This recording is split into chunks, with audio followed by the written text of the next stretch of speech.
sekarang PBNU dalam umur 1 abad Masehi seolah gagap, seolah gagu, membisu terkait masalah kesucian nasab Nabi Muhammad SAW. Kesesatan yang kita tahu dan itu terekam jelas. Ada yang anak gadisnya dinikahi dengan tidak sah dengan alasan biar mengalir sperma suci Nabi Muhammad di rahimnya istrimu atau anakmu. Klan Ba'alawi dengan pengakuan sebagai cucu Nabi, sebagai ras paling mulia, jelas-jelas menabrak, melanggar Bhinneka Tunggal Ika. Kalian anak-anak muda adalah harapan kita semua.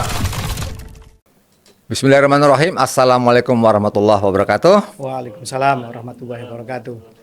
31 Januari hari ini tepat kita sedang melakukan syuting podcast seperti biasanya. Dan ini adalah tanggal bersejarah karena hari ini kita memperingati 1 abad berdirinya organisasi massa Islam terbesar di Indonesia, yaitu Nahdlatul Ulama. Didirikan pada tanggal 31 Januari 1926. Itu artinya sekarang sudah ada 1 abad usianya, usia yang tidak main-main.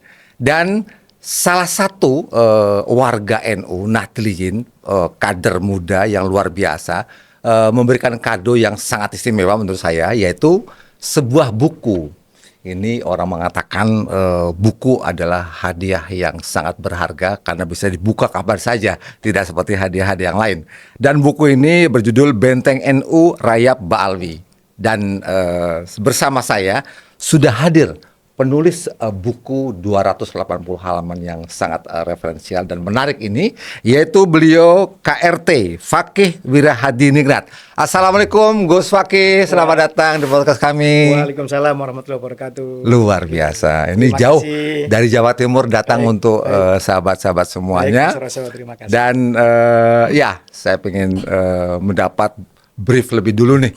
Kenapa nih beliau memberi hadiah 1 abad NU berupa 1 buku yang sebenarnya mungkin saya tahu lah banyak sekali penulis buku yang sangat berbobot di lingkungan NU dan beliau adalah salah satunya. Tetapi ketika momentum penulisan mengangkat topik yang menurut saya pribadi ini cukup hangat dan aktual, sebagai jurnalis saya merasa ini buku luar biasa. Karena kita tahu bahwa 3 tahun terakhir kita cukup hangat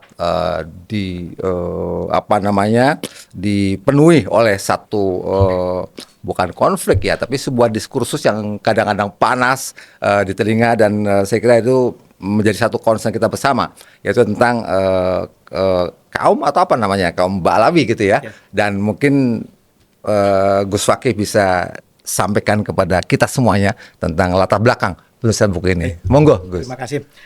Assalamualaikum warahmatullahi wabarakatuh. Waalaikumsalam warahmatullahi wabarakatuh. Mas Roso, matur sembah nuwun, terima kasih. Sampai-sampai. Seorang jurnalis senior yang patut kita kagumi, aset bangsa. Beliau kompatriotnya dari kolumnis Pimret atau jurnalis terkenal Indonesia, Bung Dahlan Iskan, yang saya bertetangga di Surabaya. Ya, senior saya. Siap. Baik, terima kasih.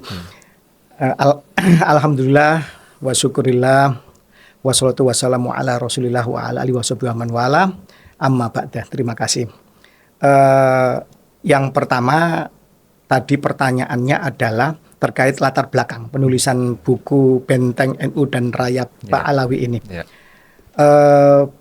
Buku ini adalah salah satu dari 60 buku kami yang akan terbit one man one book. One man, 1 bulan 1 buku. Sangat produktif. Termasuk juga ada novel sejarah untuk meluruskan sejarah bangsa, membela leluhur kita dari framing sesat dari kolonial, semacam itu. Latar belakang dari Benteng NU Rayap Ba'alawi ini sebenarnya memang kita kejar tayang untuk diterbitkan di bulan ini, karena memang benar tadi pada hari ini tanggal 31 Januari tahun 2026 tepat 1 abad Masehi, hari lahirnya NU, umur yang ke-100 tahun, 1 abad Masehi. Dan ini suatu usia yang tidak main-main, karena ini suatu organisasi telah mengalami banyak ombak, banyak terpaan badai, pasang surut lah, luar biasa NU. Kita bicara mengenai masalah Nahdlatul Ulama, ini bukan suatu organisasi yang hanya bersifat lokalistik, tapi suatu ormas Islam, organisasi kemasyarakatan Islam yang terbesar tidak hanya di Indonesia, tetapi di dunia. Di dunia, ya. NU ini adalah organisasi ormas Islam terbesar di dunia.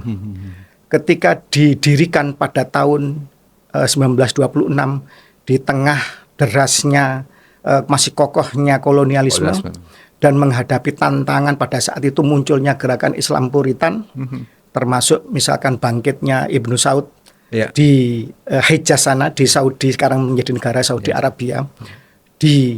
Yang paling nyata adalah gerakan Puritan itu begitu mudahnya mensyirikkan, mengkafirkan, termasuk menghancurkan situs-situs Islam.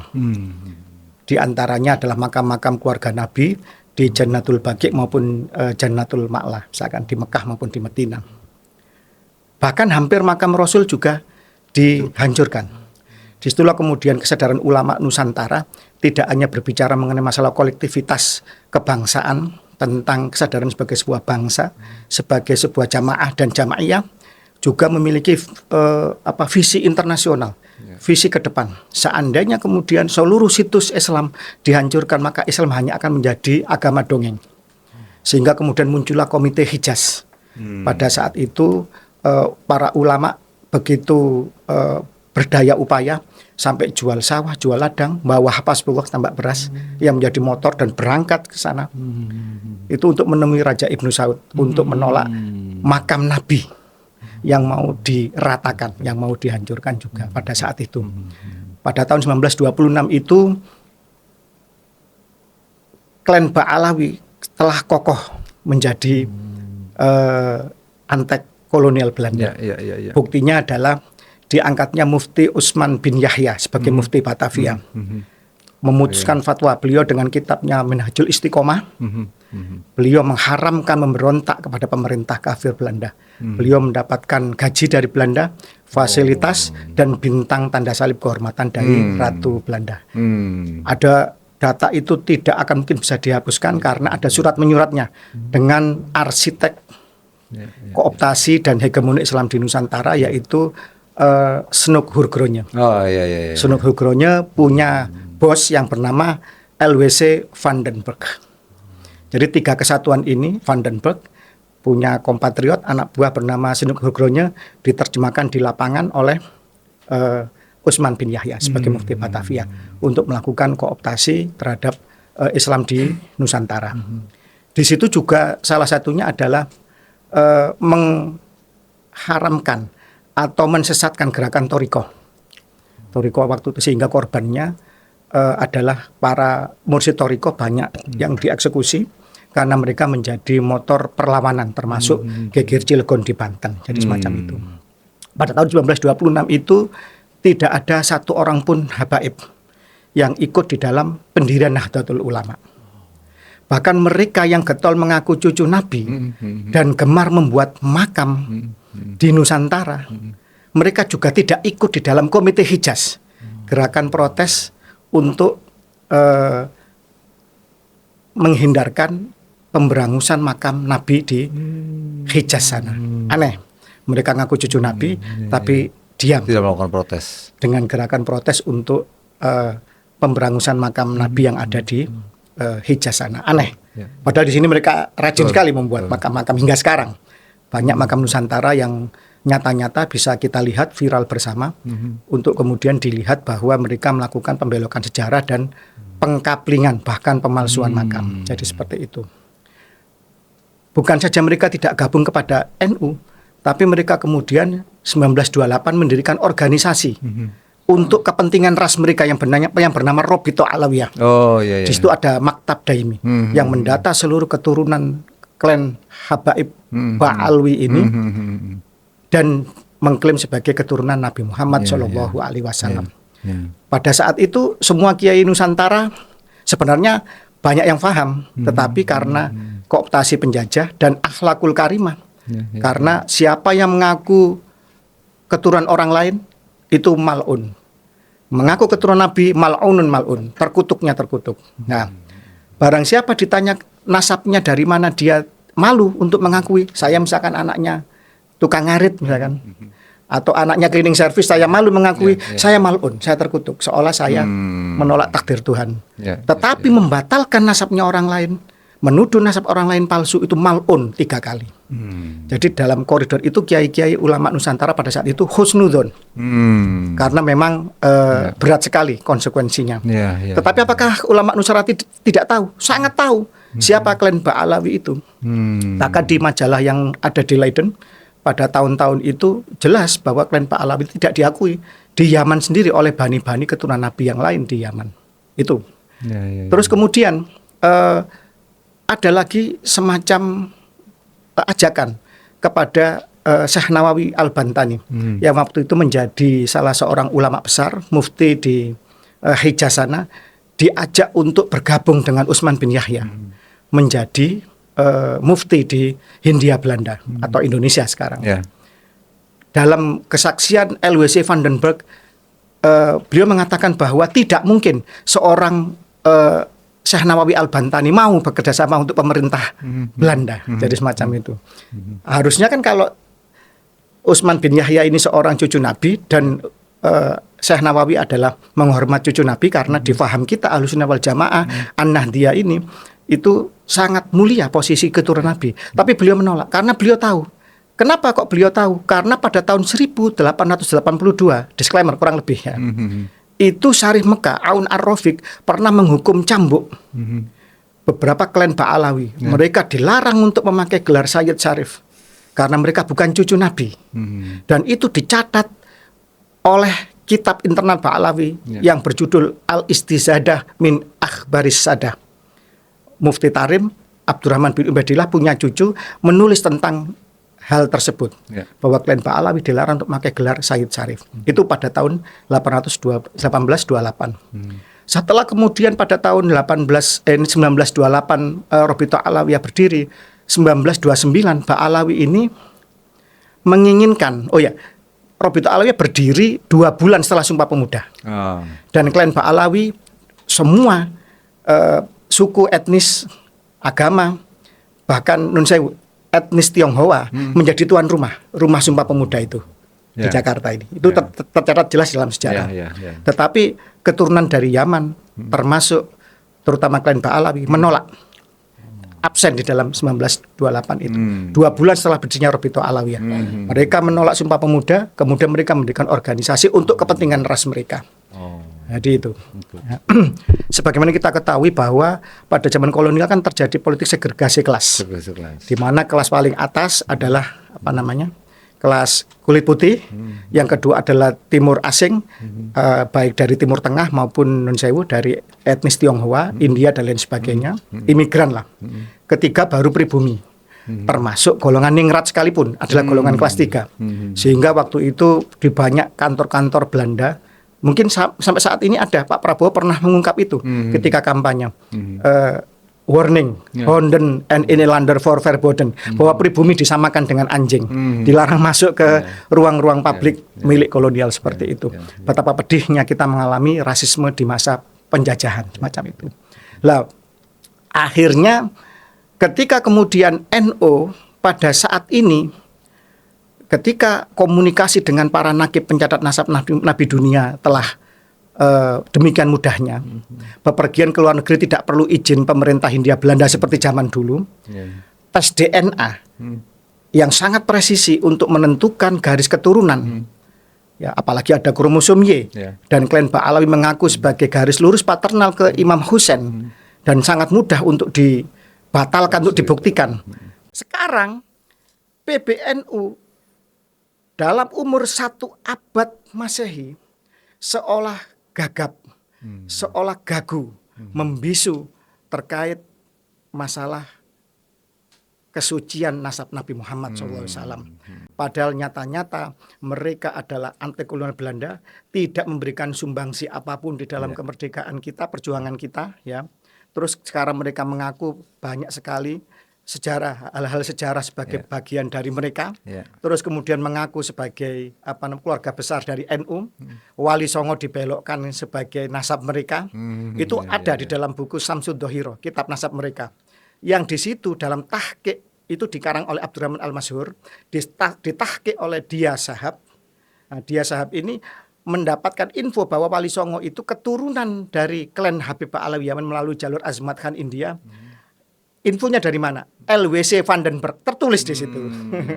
Jadi memang benar kitab ini pembelokan sejarah, kitab nasab ini yang itu memang dikarang atas campur tangan kolonial Belanda, semacam itu. Lah, PBNU terkesan gagu. Ada apa ini? Lah, buku ini membedah itu, membedah bahwa benteng NU. Jadi sempat dipelesetkan bahwa PBNU adalah pelesetan dari 4 pilar kebangsaan kita. Ya, Pancasila, B-nya Bhinneka Tunggal Ika, semboyan kita berbeda tetap satu jua. N-nya adalah NKRI harga mati, U-nya UUD 45. Nah, ternyata ketika kemudian PBNU menjadi benteng sekian lama sejak sebelum kemerdekaan hingga setelah kemerdekaan, itu kemudian mendirikan banyak universitas, ya, ratusan universitas. Di situ ada lembaga Bahsul Masail, termasuk adinda kami, Kiai Haji Imaduddin Usman, yang juga teman perjuangan kami dalam meluruskan nasab ini, anggota LBM PBNU malah dicopot oleh PBNU, ya kan? Jadi banyak hal-hal yang kenapa kok PBNU kok sedemikian diam, seolah abai kepada kesucian nasab Nabi ini. Ada apa ini? Nah, buku ini membedah itu.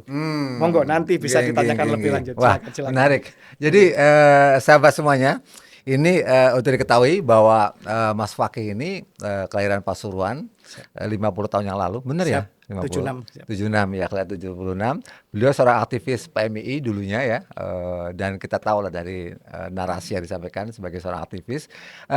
Lebih dari itu, Mas Fakih ini juga seorang ahli sejarah budaya, dan yang penting adalah beliau juga genealogi sosial keagamaan Nusantara. Artinya memang yang meneliti tentang garis sejarah, jadi cukup relevan kalau bicara tentang ini. Nah, tentang kegaguan atau kegagapan PBNU, saya juga merasakan itu. Betul. Karena Gus Yahya kayaknya juga sepertinya ya pasif ya, bahkan mungkin cenderung mengatakan ya nggak usah ribut-ribut lah soal itu. Bahkan saya kira ada juga tokoh NU yang lain kayak semacam Gus Fahrur yang mengatakan bahwa ya lebih soft ya menyikapinya ya. Nah, mungkin nggak Cak Fakih bahwa itu terjadi karena memang betapapun sekarang di tubuh PBNU atau di organisasi NU juga sudah masuk banyak Balawi. Betul. Jadi dari masa ke masa, sejak berdiri 1926 sampai 1984, tidak ada satu orang pun habaib yang menjadi pengurus di PBNU. Kemudian pada tahun 1984, Muktamar Situbondo, ada satu. Ketika NU kembali ke Hito. Jadi sejarahnya sejak 84 ya? Satu. Dari sejak 26? Tidak baru ada. Masuk 84, oke. Ada satu.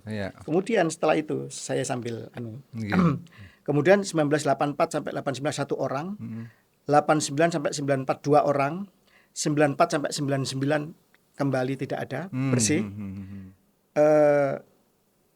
99 sampai 2004 ada ini satu orang. Bahkan posisinya sangat strategis, yaitu sebagai Katib Am atau sekretaris Dewan Surya. Jadi jabatan yang sangat strategis. Surya lembaga pemutus fatwa tertinggi, ini sekretarisnya. Namun apa yang terjadi? Posisi sebagai Katib Am ini posisinya sangat bergengsi dan strategis. Beliau kemudian ditarik oleh pemerintahan pada saat itu, Ibu Megawati, dan nanti Ibu Megawati juga kecewa, menjadi Menteri Agama. Apa yang terjadi? Beliau melakukan, divonis ya, 5 tahun melakukan korupsi dana abadi umat, dan juga badan penyelenggaraan ibadah haji. Sekitar 700 miliar kerugian negara pada saat itu. Dan yang paling kita juga miris sebagai pemerhati sejarah budaya, atas dasar masukan dari paranormal, beliau melakukan penggalian dan pengerusakan situs batu tulis di Bogor sana. Itu situs yang sangat tua itu, peninggalan Nusantara, Sunda, ya kan. Kerajaan Sepuh, Siliwangi dan seterusnya, Pajajaran, Pakuan ada di sana. Jadi itu. Dan ternyata tidak menemukan apa-apa. Jadi begitu. Jadi itu sejalan dengan apa yang mereka lakukan ketika tahun 1985. 3 orang Habib melakukan pengeboman di Candi Borobudur. Kebanggaan kita, salah satu pernah masuk ya dalam Betul. keajaiban dunia Candi Borobudur, bangunan ornamen Buddha terbesar di dunia, ada di Indonesia. Demikian juga Candi Prambanan, bangunan ornamen Hindu terbesar di dunia, ada di Indonesia. Betul. Itu dirusak, dibom pada saat itu. Menurut Juri Lina dalam bukunya Architect of Deception, terkait mengenai masalah arsitek penipuan, beliau pemerhati sejarah. Buku itu mengupas tentang gerakan Freemasonry sebenarnya. Untuk melemahkan atau menghancurkan sebuah bangsa, lakukan 3 hal. Yang pertama, kaburkan sejarahnya. Yang kedua, hancurkan peninggalan sejarahnya, artefak-artefaknya, arkeologisnya dan lain sebagainya.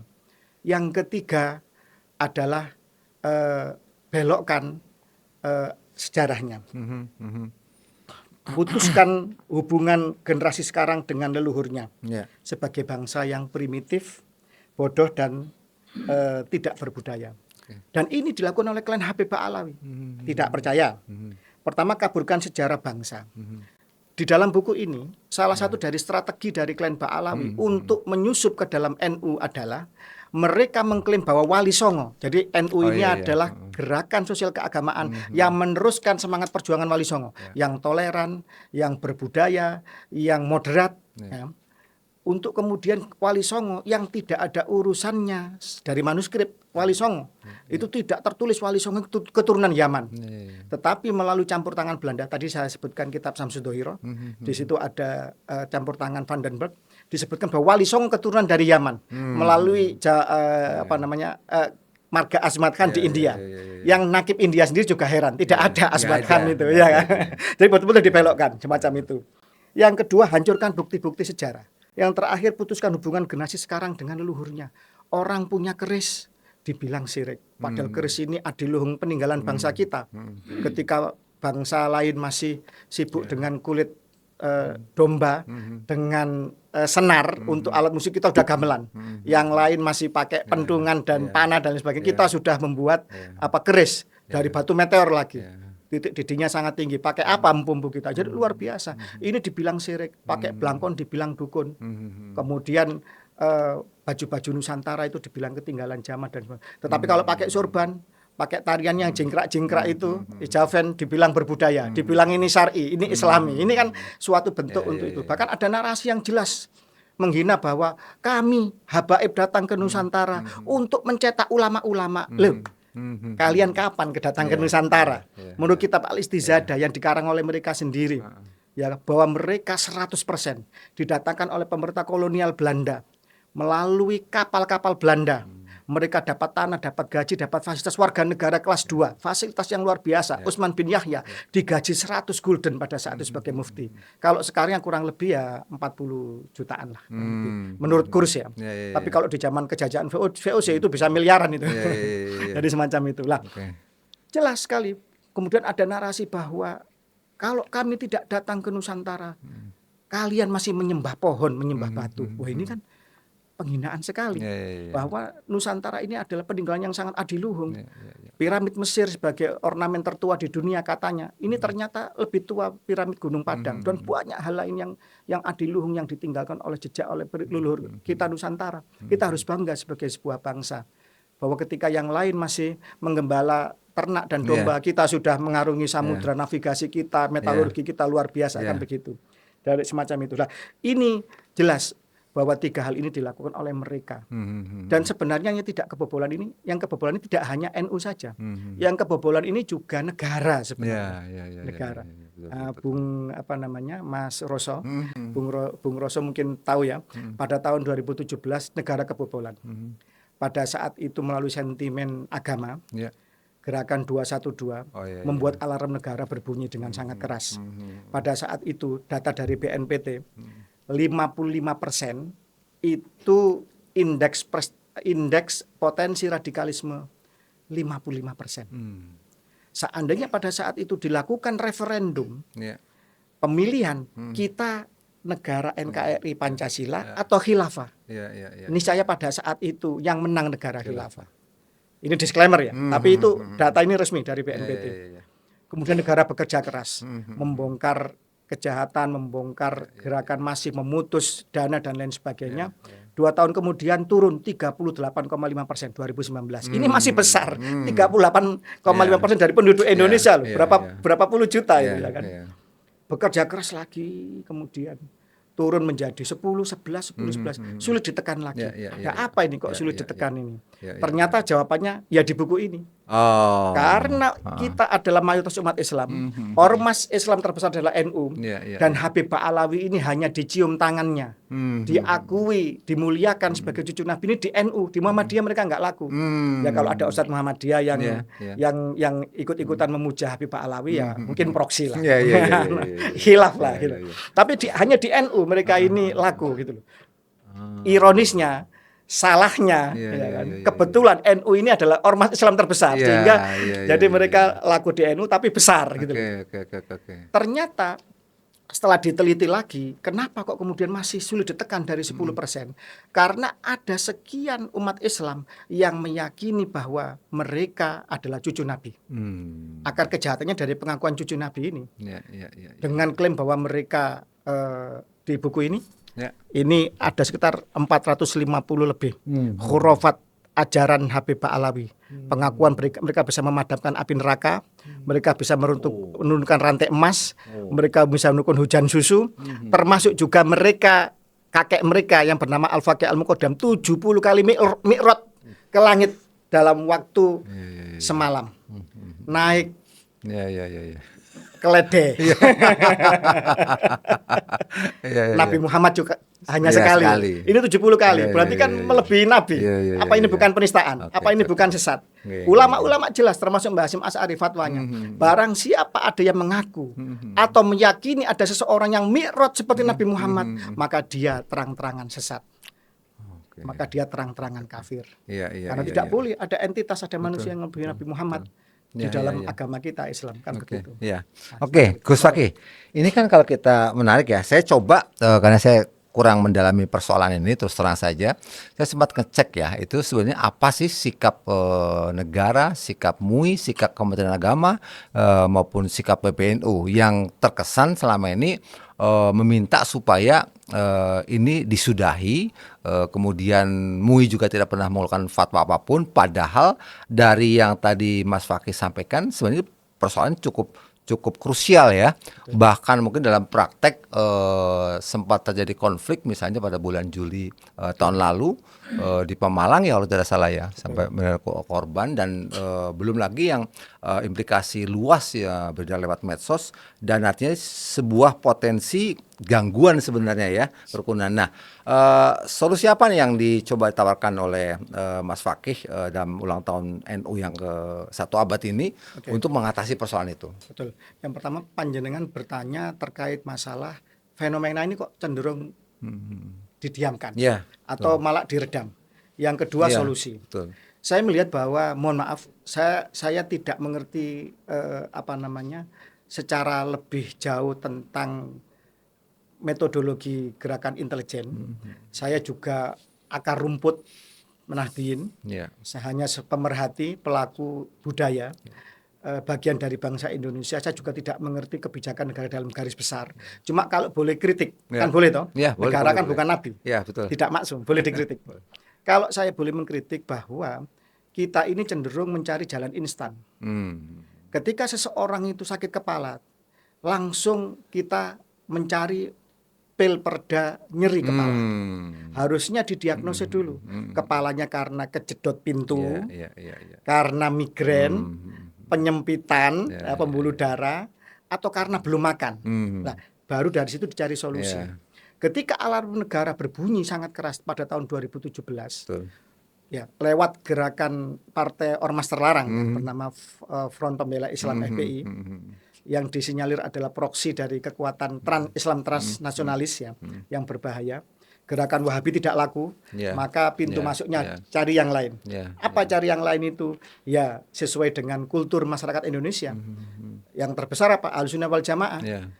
An-Nahdliyah terutama ini memuja dan memuliakan Nabi, maka melalui jalur ini. Sehingga banyak orang yang akhirnya tersesatkan.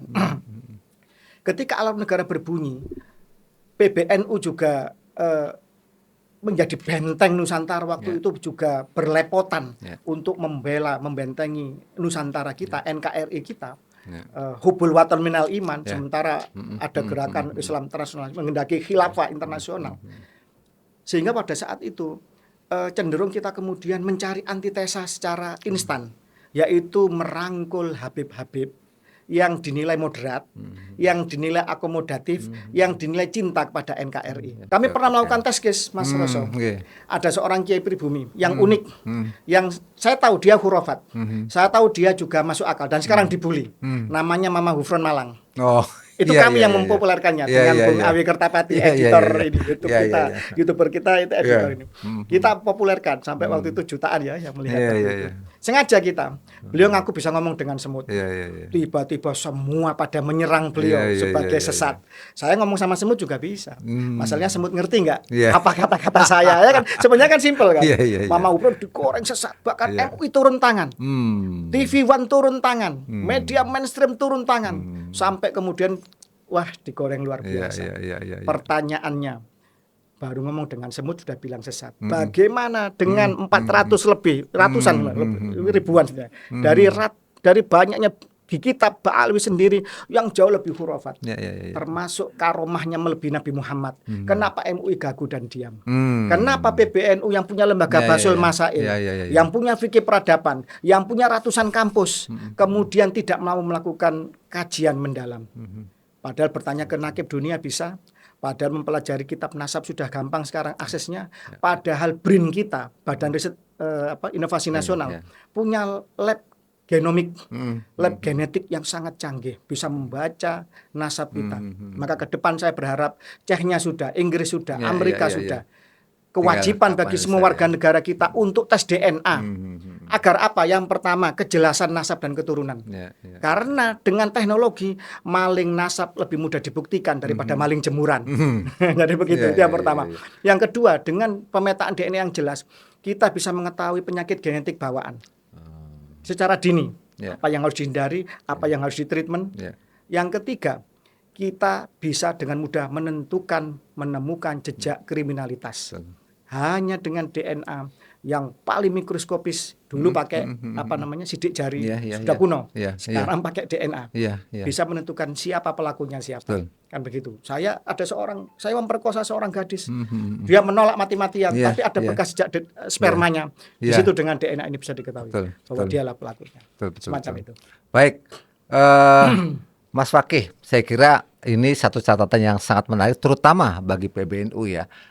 Ada beberapa poin saya kira sudah kita catat, termasuk perlunya negara hadir untuk menyelesaikan persoalan ini, dan ajakan-ajakan yang lebih konkret dari Mas Fakih tadi, saya kira menjadi catatan kita bersama.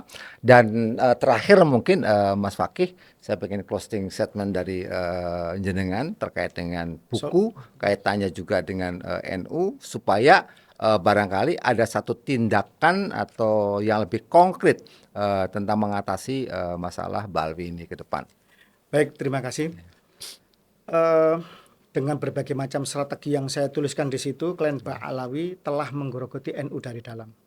Kalau NU nanti sakit dan runtuh, maka negara ini juga terancam akan runtuh, akan sakit juga, akan terancam juga keutuhannya. Maka NU harus kita jaga sebagai aset bangsa, sebagai benteng bangsa yang akan membentengi dari segala macam anasir-anasir jahat yang akan memecah belah persatuan kita, yang akan mengganggu Bhinneka Tunggal Ika kita. Klan Ba'alawi dengan pengakuan sebagai cucu Nabi, sebagai ras paling mulia, jelas-jelas menabrak, melanggar Bhinneka Tunggal Ika. Jelas-jelas mereka ingin melanggengkan anasir-anasir kolonialisme. Kita sudah merdeka, mereka ingin melanggengkan segregasi kelas sebagai warga negara yang lebih elit. Mereka-mereka yang mengatakan bahwa Indonesia adalah milik Aulia Tarim. Mereka yang mengatakan bahwa suatu kawasan adalah milik mereka, jelas ini watak penjajah. Mereka yang mengatakan bahwa di dalam darah kami mengalir darah mulia Nabi Muhammad, sementara kalian bukan. Merasa lebih mulia rasnya, jelas ini rasis dan ini watak penjajah. Mereka yang mengatakan bahwa warga pribumi, warga asli itu sebagai mereka sebagai majikan dari warga pribumi, jelas ini adalah statement penjajahan. Maka saya yakin pemerintahan Pak Prabowo Subianto dan seluruh putra-putra terbaik bangsa ini, ketika jangankan klan Pahlawi sebagai dulu antek-anteknya penjajah, penjajahnya kita usir kok. Mereka punya meriam, punya amunisi, kita usir kok. Inggris pemenang Perang Dunia Kedua, 2 jenderalnya gugur di Nusantara, di Indonesia. Padahal mereka menang perang dan tidak kehilangan jenderal pun di pertempuran di Eropa sana. Ya kan? Luar biasa, NU benteng Nusantara selama bangsa ini sebelum berdiri hingga hari ini. Tetapi pada hari ini, saya juga menulis tulisan yang terbaru. PBNU sekarang malah saling pecat-memecat urusan tambang. Saya tulis di situ bahwa Nabi Muhammad pernah ditawari oleh Allah Subhanahu wa taala perbendaharaan bumi, tambang-tambang. Beliau menolak. Karena apa? Kompas kenabian mengatakan sebagai benteng moral. NU, lembaga ulama adalah warasatul anbiya, harusnya kompasnya ikut kompas kenabian. Nabi Muhammad mengatakan, aku tidak takut kalian akan syirik setelahku. Yang kutakutkan ketika nanti dibentangkan dunia kepada kalian dan kalian saling berebut dan bertikai, kurang lebih semacam itu. Nah, sekarang terjadi. Rois Am memecat ketum memecat sekjen dan seterusnya. Lucu, ini luar biasa ini. Ini tidak pernah terjadi dalam fenomena NU. Ini di usia 100 tahun yang seharusnya dewasa, seharusnya punya marwah, punya greget, ya malah terjadi hal yang seperti diramakan oleh Nabi Muhammad bahwa seringkali kalian jatuh bukan karena itu dulu pasukan Islam, mohon maaf, hanya dengan kurma, air jam-jam dan tenda bisa meruntuhkan 3 imperium, kan begitu. Ketika kemudian di Abbasiyah bermewah-mewahan, makan nikmat, ya kan, tidur di ranjang yang empuk, dihancurkan oleh Mongol. Sebenarnya Mongol mudah dihancurkan, dikalahkan kalau bersatu, kalau militansinya sama, ya kan. Tapi karena bermewah-mewahan, rebutan harta, rebutan ghanimah, rebutan kemewahan, akhirnya ya begitulah ceritanya. Semoga NU tidak seperti itu. Nah, buku ini adalah autokritik. Semoga tidak seperti itu nasib kita. Nah, solusinya bagaimana? Ini saya tulis di situ juga. Yang pertama, karena akar kejahatan, akar kesesatan, akar kooptasi dan hegemonik dari klan Pahlawi mengaku sebagai cucu Nabi. Padahal mereka telah gagal dari kajian pustaka dan genetika, gagal dari menghadirkan isbat nasab dari negeri leluhurnya. Kami sudah komunikasi dengan banyak nakib. Di Yaman ada nakib Abdul Basit Tobai Al-Hasani. Kami kemarin ke musim haji ketemu dengan nakib Madinah, Sayyid Anas Al-Qutbi Al-Hasani. Saya viral, bisa dilihat itu. Saya tanya, apakah Anda berani ya Sayyid untuk mengisbat nasab Pahlawi? Beliau husnudon, karena watak ulama husnudon. Tetapi beliau tidak berani mengisbat. Harus dari negara leluhurnya. Ngaku dari Yaman, hadirkan dari Yaman. Ngaku Al-Idrisi misalkan, dari Maroko, hadirkan isbat dari Maroko. Ngaku keturunan dari Irak, hadirkan dari Irak. Kan begitu. Nah, semacam itu. Ingatkan, hidupkan lagi Basul Masail, hidupkan Lakpesdam. Ada ratusan universitas NU di situ. Kenapa kok tidak secara akademik dikaji secara serius? Dan Menteri Agama kita sebagai bagian dari negara, mari kita komunikasi dengan nakib-nakib dunia. Data fakta kejadian di lapangan menunjukkan luar biasa. Mereka mendawir, minta mengkapitalisasi nasab mereka, minta kepada warga kita dengan seenaknya. Minta 40 juta, dikasih 5 juta, ditempeleng. Marah. Ada yang istrinya diambil. Ada yang anak gadisnya dinikahi dengan tidak sah. Dengan alasan biar mengalir sperma suci Nabi Muhammad di rahimnya istrimu atau anakmu. Banyak kesesatan yang kita tahu dan itu terekam jelas. Bukan oknum lagi. Kalau ada orang mengatakan bahwa kita mengangkat oknum-oknum Habib, justru Habib yang baik seperti orang tua angkat saya, itu oknum sebenarnya. Yang baik bagi saya oknum. Karena apa? Banyaknya yang seperti itu, narasi-narasinya seperti itu. Islam yang moderat, Islam yang toleran menjadi Islam yang keras dan beringas. Islam yang ramah menjadi Islam yang marah-marah. Dan ini patut menjadi keprihatinan kita bersama. Solusi yang kedua, selain studi komprehensif terkait kaidah nasab, yang kedua, nonaktifkan oknum-oknum Pahlawi yang menjadi pengurus. Kita mau meluruskan nasab mereka, mereka biar tidak ngerecoi, nonaktifkan dulu. Biar nanti tidak lobby-lobby di belakang. Yang ketiga, buat lari salah keputusan hukum yang jelas tentang apa itu kaidah sebagai cucu Nabi. Jangan sampai kemudian terjadi hal yang serupa saatnya sekarang. Jangan sampai kita meninggalkan PR bagi anak cucu kita ke depan. Sekarang saatnya disudahi klaim sesat sebagai keturunan Nabi Muhammad SAW. Karena ini akibatnya akan meracuni agama ini. Disinilah yang keempat, solusinya adalah libatkan negara. Karena ini urusannya nanti dengan narkoba internasional di setiap negara. Indonesia negara muslim terbesar. Lucunya tidak punya lembaga pencatat nasab Nabi. Tidak ada. Semua punya, Mesir punya, Saudi ada di Medina, tadi cerita Sayyid Anas tadi, di Libanon, di Chechnya, di semua hampir negara-negara muslim, di Tunisia, Aljazair, Maroko semua punya. Indonesia tidak ada. Apakah tidak ada cucu Nabi di Indonesia? Ada. Saya siap nanti membantu menginisiasi berdirinya Narkoba Internasional Indonesia. Keturunan Wali Songo, tes DNA juga sudah lolos, memiliki kitab manuskrip tertua Wali Songo, bahwa Wali Songo terahnya jelas ke Kanjeng Nabi, keturunan dari Sunan Derajat bin Ampel, jelas, manuskrip tahun 1590, jelas. Bisa, negara ini tidak kekurangan orang pandai, orang berbobot, berkualitas, orang yang berkompeten dan punya kapabel untuk menduduki sebagai nakib internasional Indonesia. Yang terakhir, berdayakan kampus dan lembaga penelitian.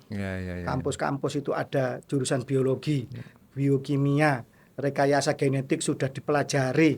NU punya ratusan kampus, kita punya BRIN, libatkan untuk membatalkan nasab paternal Ba'alawi sebagai cucu Nabi Muhammad SAW. Tidak perlu sekelas Profesor Herawati Sudoyo, ketinggian. Beliau adalah wali kutub, atau pakar yang paling disegani di urusan genetik manusia, ya kan? Tidak perlu Profesor Herawati Sudoyo, tidak perlu saudara saya yang sekarang lantang di YouTube, Dr. Sugeng Sugiharto, ya kan? Cukup anak kuliah semester 4 biologi, karena ini urusannya sama kromosom Y, garis lurus laki-laki, jelas ini, gampang sekali. Kromosom Y, kromosom paling kecil, sekitar 59 juta dari 3 miliar untaian DNA kita yang ada di setiap sel kita. Sel kita ada sekitar 18 triliun di dalam ujung rambut sampai ujung kaki. Sulit sekali untuk memalsukan nasab. Sulit sekali untuk membelokkan nasab. Karena apa? Itu catatan Tuhan.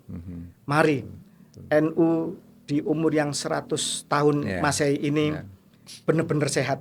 Ke depan bersih dari anasir-anasir yang ingin membelokkan sejarah NU, sejarah bangsa. Sebagai benteng bagi bangsa ini, saya berharap semoga NU tetap jaya. Amin. Menemani keberlangsungan negara kesatuan Republik Indonesia yang berpancasila, yang berkonstitusi UUD 45, yang asli, genuine. Kita kembali kepada marwah leluhur bangsa, tidak melupakan tradisi dan peninggalan leluhur bangsa, bangga sebagai bangsa. Terima kasih. Terima kasih luar biasa Mas Fakih. Semoga NU, ormas Islam terbesar di dunia, tidak rubuh atau runtuh oleh rayap-rayap Ba'alawi. KRT Fakih Wirahadi Ningrat, terima kasih. Wassalamualaikum warahmatullahi wabarakatuh. Rahayu Nusantara.